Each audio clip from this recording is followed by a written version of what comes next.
Okay, so my name's Charlie Fox. I'm the director of Inspiral London, which was set up about 5 years ago as a small artist-led organisation to create a walking trail through the whole of London, a 300-mile spiral walking trail from the centre of London out to Gravesend.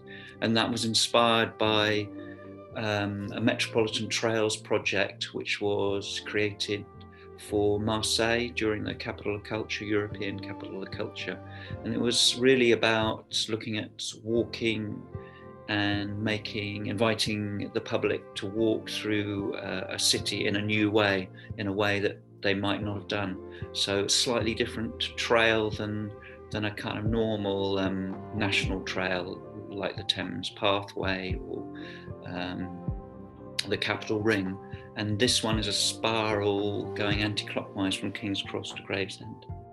Oh, and wow. the thing that sort of links it immediately to the Totally Thames Festival and to the project to sort of celebrate the Thames and the river within the city of London and the metropole is the fact that when we were designing the walk, the shape of it, the way that you can cross the river basically defined how the spiral had to go. It had to go anti-clockwise because you can cross the river quite easily in West London, but it's very difficult in East London.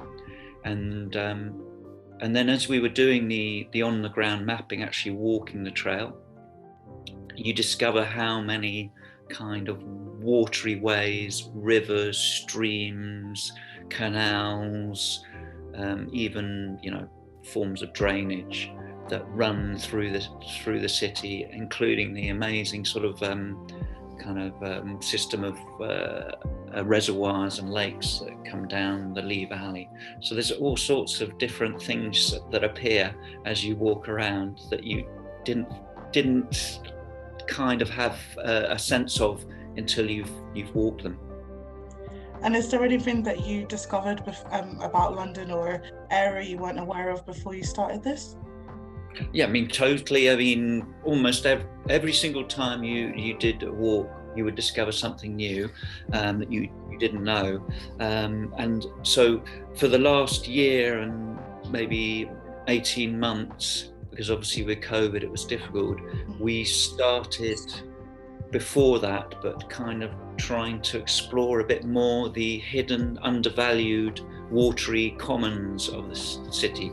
And one of the things that I really became aware of is not just the sort of commons, the meadowland and the kind of forests and things like Epping Forest, but also the watery commons, things like the salt marshes, the small areas of marsh still left, the areas of marsh that reappear, like for instance on Peckham Rye, the River Peck seemed to reappear this winter because of all the rain. It oozed up again, and you get an awareness that London is sitting mainly on a marshy delta, especially as you get further east on the estuary and with the way the tide works. So there are literally salt marsh areas that still exist that are very managed now, but they would have been much wilder and more kind of open systems until even the 17th or 18th century.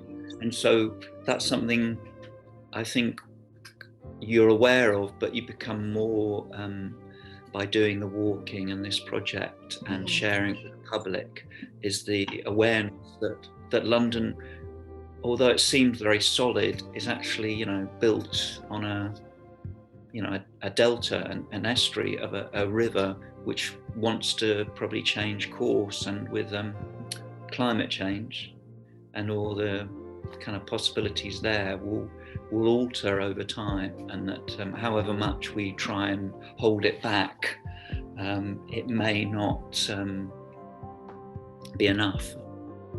So of course climate change is something we need to worry about. Is that something we need to worry about happening as well?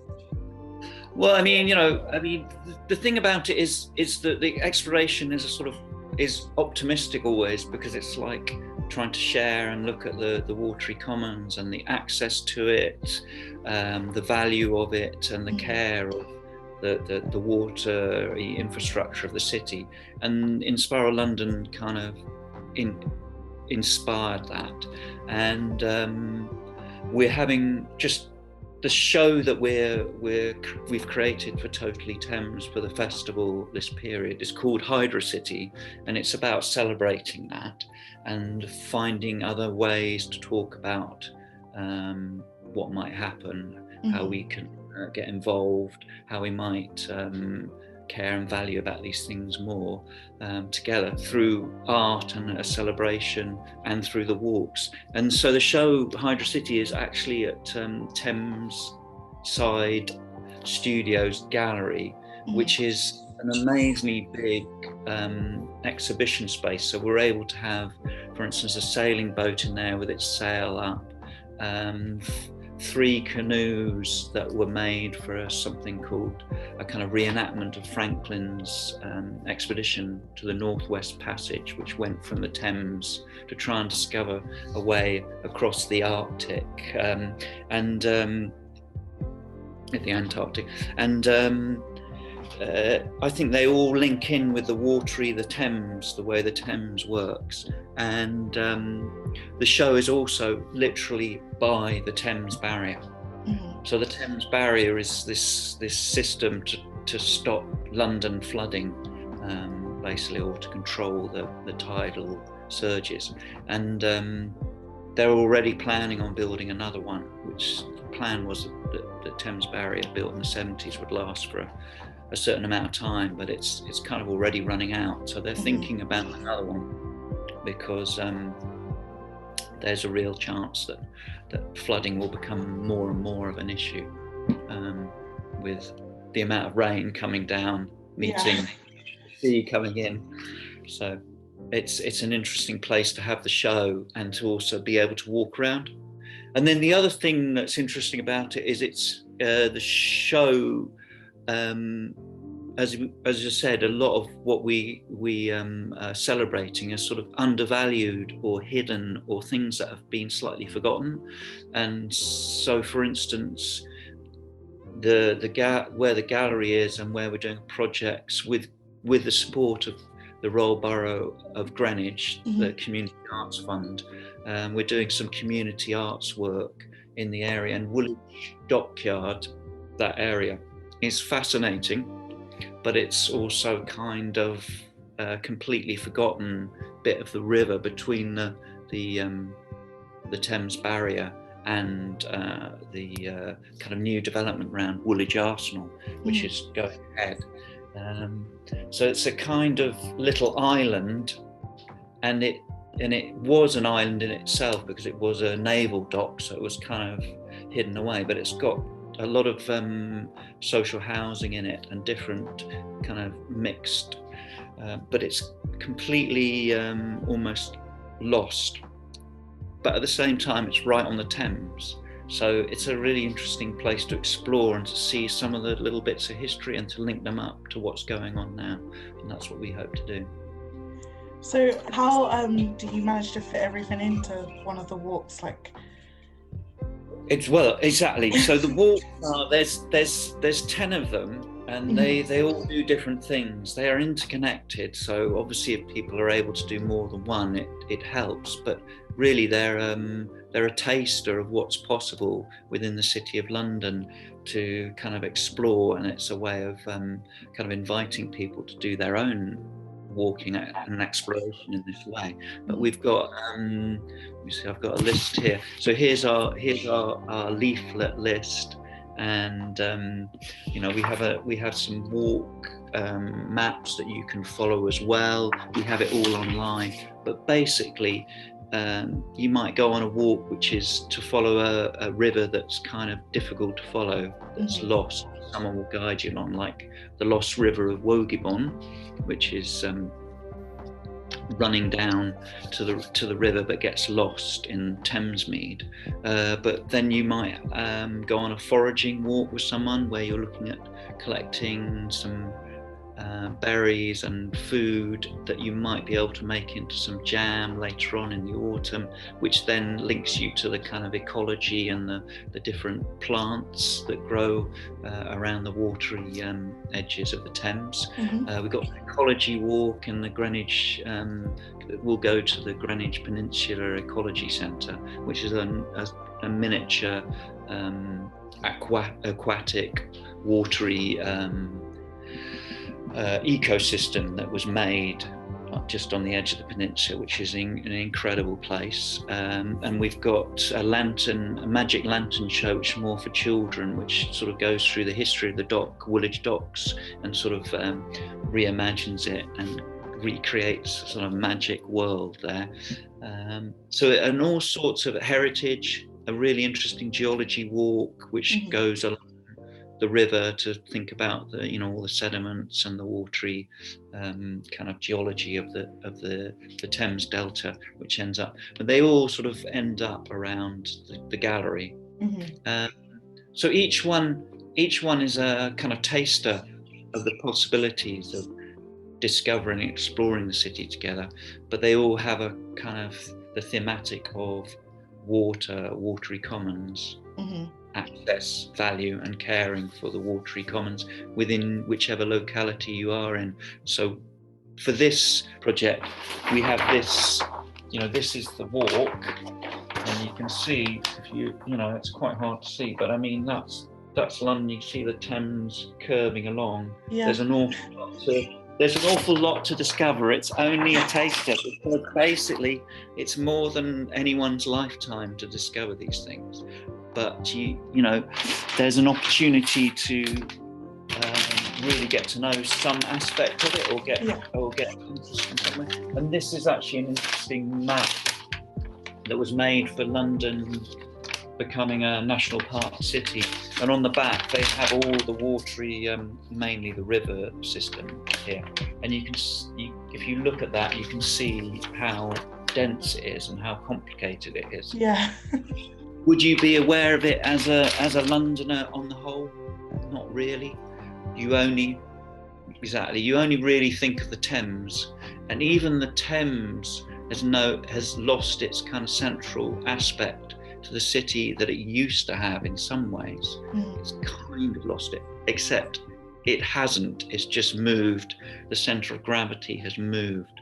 So just to sort of, I don't know if we're ending soon, but just to kind of describe one of the pieces in the show that we're delighted to have, Platform bringing their sailing boat, which is a small wooden, I think it's a 15-foot sailing boat that they used to sail along the Thames this year for another project for Estuary, and they were sort of looking at how energy was produced, and who owned the energy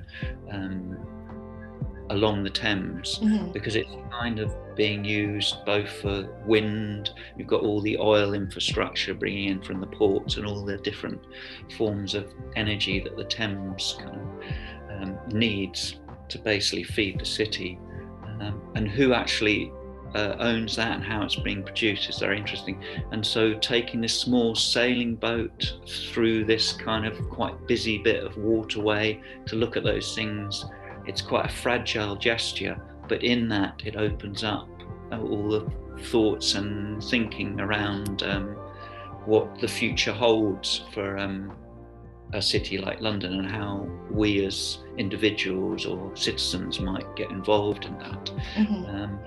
And it also gives people another way of imagining what might happen. So there's a painting in the show that Alka Schmidt has done, which kind of shows the Bank of England completely filled with water and all these animals, and it's all fallen down because presumably the sea has risen and kind of engulfed the city.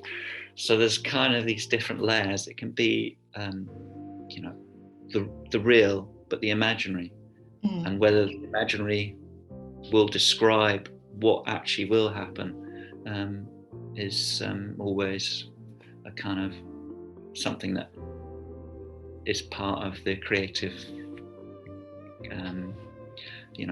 sharing. It sounds like a pretty powerful painting. Yeah, well, I mean, we've had the recent, is it Hurricane Ida or Ida? Ida, yeah. Ida in you kind of get that sense of, with someone like looking at New Orleans from a distance. I mean, it is extraordinary, the power of nature and the relation of these resources to our lives, and we forget them often, and then they suddenly appear. There's a bit of London suddenly floods or something, and everyone goes, oh yes. So it's a nice way to sort of explore it, but also to sort of think about these things. And how long did it take you to map out your trails? Like, because obviously London is so dense, there's so much to explore. How long did it take you to get a consistent? To do the Inspiral London took about three years to actually do the walk and make sure it worked. So yes, and It's all online. There's 36 segments you can do, but the segment that we're really concentrated on is the one at Woolwich, North Greenwich, for the Hydra City. This project for Totally Thames is concentrated in one area because it is too enormous to do the whole thing. Yeah. So, last question in for you, Charlie. What can people expect from the event? Say that again. Sorry. What can people expect from the event? So you've got, we've got the actual show that people are very welcome to come along to see all this work. There's all sorts of archive work. There's archives from other projects from other parts of Europe as well, working on rivers in cities. But there's also activist archives to do with places like around Deptford, and working on people looking at the gentrification of Deptford and access to the river there. There are artworks that are purely imaginary, like the paintings. We have a sound piece which is live sound from different parts of the city being relayed in from Sound Camp, which looks at sound ecology and thinks about the wildlife around water in that way. So it's finding ways to kind of experience and reimagine the watery commons together in the exhibition. And then we've got the walks, which are really always the best things to do if you can do it for Inspiral London, and they're all unique sort of artist-led walks that people have done a lot of research on, and they can share that with the audience that comes along the walks. And there's always something unexpected on the walks that makes it even more exciting. But also usually there'll be things where the audience is also invited to contribute their knowledge, their understanding, their thoughts on what they've seen or what they know about a particular area. And then on top of that, we're doing some, Instagram, Instagram, TV, small films, documenting as much as possible live some of the walks so that they can be shared on the Totally Thames site and on our site, so that people who can't come on the walks for whatever reason can experience something of this exploration and discovery of the city all around them. And hopefully it encourages them in their own way to make the most of the city and its resources, and to discover all this kind of otherness that's there, which is, in this case, the water oozing up from the Thames Delta, from under the mud, from under the clay. And we're not always in control of it, despite what everyone says. So that's really what we're inviting you to explore. And that is until the end of September, am I right? It is to the end. All our walks go to the end of September, and the exhibition is almost to the end of September. But some of them are starting fairly next week. So book your tickets if you can. They're all on the Totally Thames site. There's some links, or there's links on our Inspiral London Eventbrite page. You should be able to book some tickets. But if you're unable to and you want to come along, just please do come along. You're very welcome, and we hope you enjoy Hydra City and also all the Totally Thames events this September. Thank you. Great. Thank you so much, Charlie. Not at all.